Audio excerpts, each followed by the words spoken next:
ideas don't wait for anyone. Tomorrow, the same person can have the exact same idea, but the difference between them and you is they did it earlier. So don't wait on it. If you feel there is a gap in the market, address it.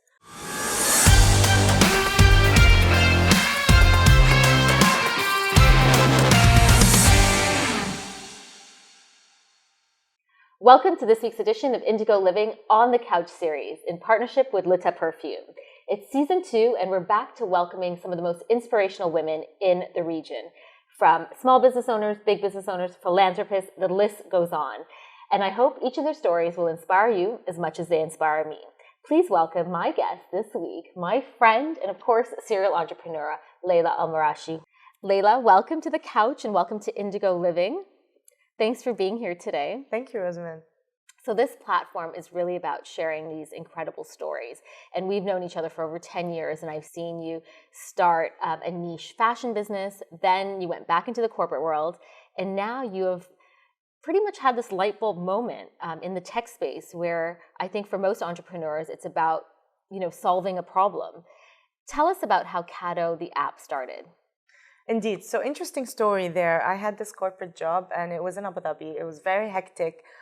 It was February the 8th, actually. So day after tomorrow. Happy anniversary. Happy anniversary. This is why we're on the show, everyone. So I was complaining to my sister that 19 occasions had passed me by and I had no time to get anyone anything. And I just felt really guilty. So I said, imagine if there was an app that addressed all our gifting issues today. And I noticed that everybody mimicked or sort of voiced that concern on gifting. Busy moms, corporate gifts, people who had occasions and no time to gift. And thank you for being such an advocate of Kado as well in your occasions. So you've solved the problem for busy people in general, Yes. for gifting. And if the men are watching out there, it's a really good way. If you don't have time to get a gift for your wife, this is the answer. They'll do all the hard work for you. For sure. So one of the questions we always get asked is, how do you start, right? Because everyone has an idea, and how do you take that idea and create it into a reality? Honestly, the best thing to do is don't sleep on it. I faced situations where actually friends and people I knew through a couple of degrees would come up and say, we came up with that idea, but you executed before we did. And I think that ideas don't wait for anyone. Tomorrow, the same person can have the exact same idea, but the difference between them and you is they did it earlier. So don't wait on it. If you feel there is a gap in the market, address it. I was lucky, I think, because it all fell into place. I was at the right place at the right time. I started putting together the business plan. It took a very long time to launch the app. It took me 18 months of research, because I'm not a tech background. So imagine entering something you have no idea about, finding the developers, and here we are. So an incredible success story. You've managed to make a real impact in the tech space. But let's go back to basics. How do you take an idea and make it into reality? Very good question, because I was so clear on what the idea of the app should be, but translating that wasn't always very easy. And that's why it took me such a long amount of time. And the hardest part was selling the idea to investors to invest money into the app before it was even ready. So imagine, I had to, persuade, use a lot of charm, talk to a lot of people. It was a very uncertain time in my life, I think, because I'm very independent. I never accepted funding or hand-me-downs from anyone. So I wanted this to be sort of like a baby that had an organic, real story, because I wanted to take it internationally. I wanted to reach that 9-digit valuation in 5 to 7 years. So for me, it was understanding startups and understanding tech startups. I had to talk to a lot of people. I had to speak to like-minded individuals that also did apps. And they were very helpful, actually. You'll find in the tech world, people really, really love to share. So I was lucky in that sense. I put together the business plan. I reached out to people and experts that wanted to help. Sometimes they'd help for free. Sometimes I'd have to commission it.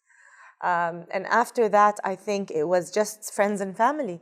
And everyone believed in it, I think, because of the fact that there was nothing else going on in my life except me really wanting to deliver this app to the market. And I'm just grateful, because I think when you're passionate about something, you always find people ready to support all the time. Never give up.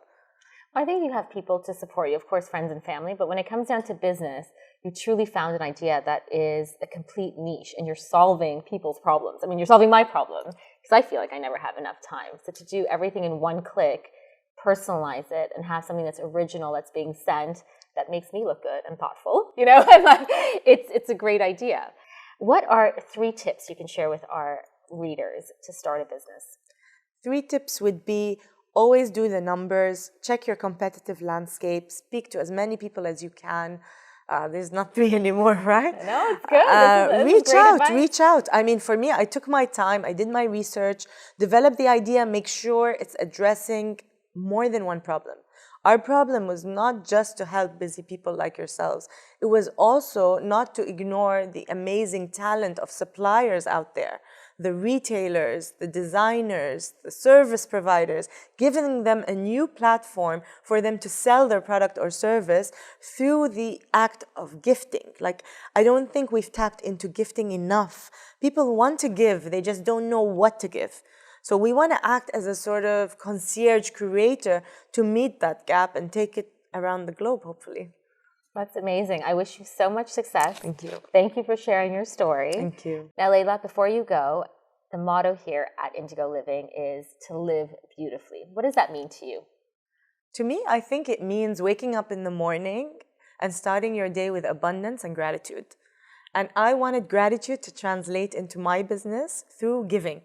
So it's all about giving and not taking the people you love for granted and showing that gratitude day in, day out. So living beautifully is having a big heart full of gratitude, I think. I love that. Yeah. Leila, that's so nice. Yeah. I'm so happy you've joined us today, and thank you for sharing your story. As this episode comes to an end, I want to say that I am super proud, personally and both on behalf of Indigo Living, that we have an incredible platform to share inspiring stories each week of women all over the region. And to have Emirati women, I am so proud to be a part of the UAE and be surrounded by women who are passionate, strong, and real role models like yourself. Over the past year, we've had Ida Busaidi from Dubai Tourism. We've had Noor Al Tamimi from Abu Dhabi as well, making a huge mark in the beauty industry and now going global. And I hope these stories inspire you as much as they inspire me. Thank you for watching, and I can't wait to share our next story next week. See you soon.